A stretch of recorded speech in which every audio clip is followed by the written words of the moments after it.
One way to ensure our gadget beats are unique is to use external samples, and gadgets such as Bilbao and Abu Dhabi enable us to do just that. I'm going to go back to our drum and bass kit and 2-bar pattern.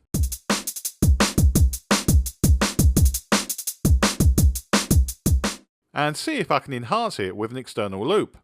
I've already added a Bilbao gadget, so I just need to select the initialize program preset.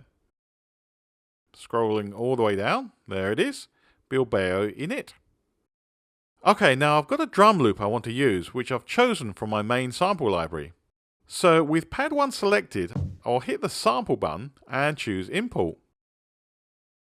Select Scotty 162 and click open. It looks like nothing's happened, and that's because all import does is copy the sample to the user folder. There it is. Okay, so click here and Bob's your uncle. I'm going to load the same sample into pad 2 as well. Click on sample, then the user folder, and Scotty 162. So the thing to note about Bilbao is this. It's a very rudimentary sample player. In fact, I would say it's comparable to Akai's venerable S900 sampler. So no time stretching or anything fancy, just the basics here.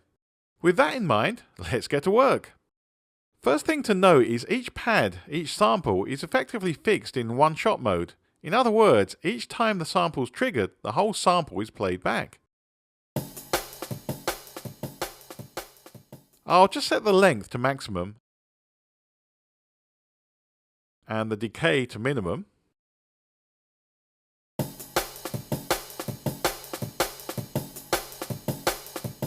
Okay, and the next issue we have is it's not at the same tempo as the track.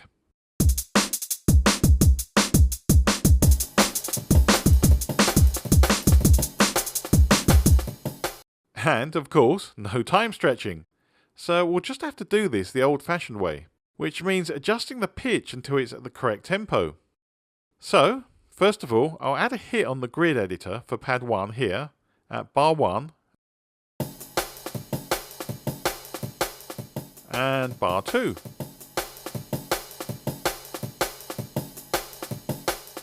Then all we have to do is pitch the sample until it's in time with the drum track.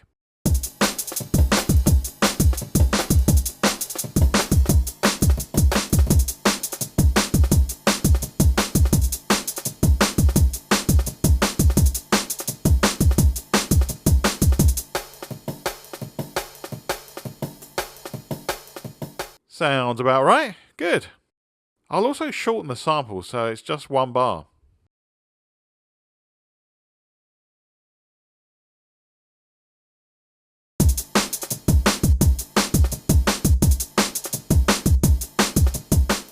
Okay, good. Now we're getting somewhere. I want something a little different for pad 2, but first of all I'll set the pitch and length the same as pad 1.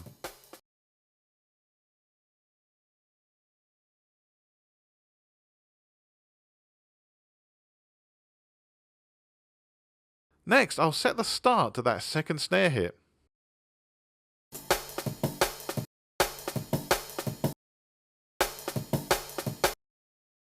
Shorten it up a bit.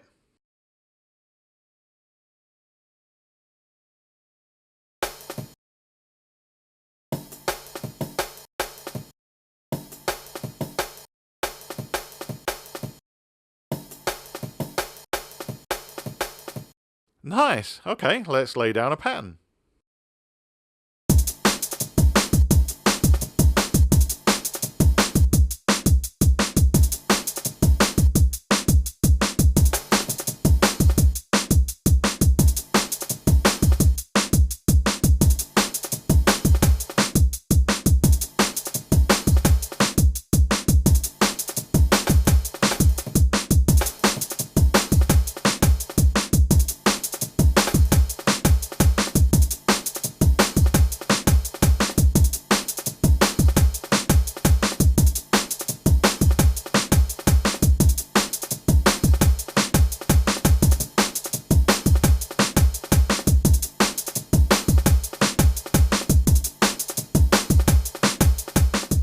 I'm just going to raise the volumes on these 2 pads.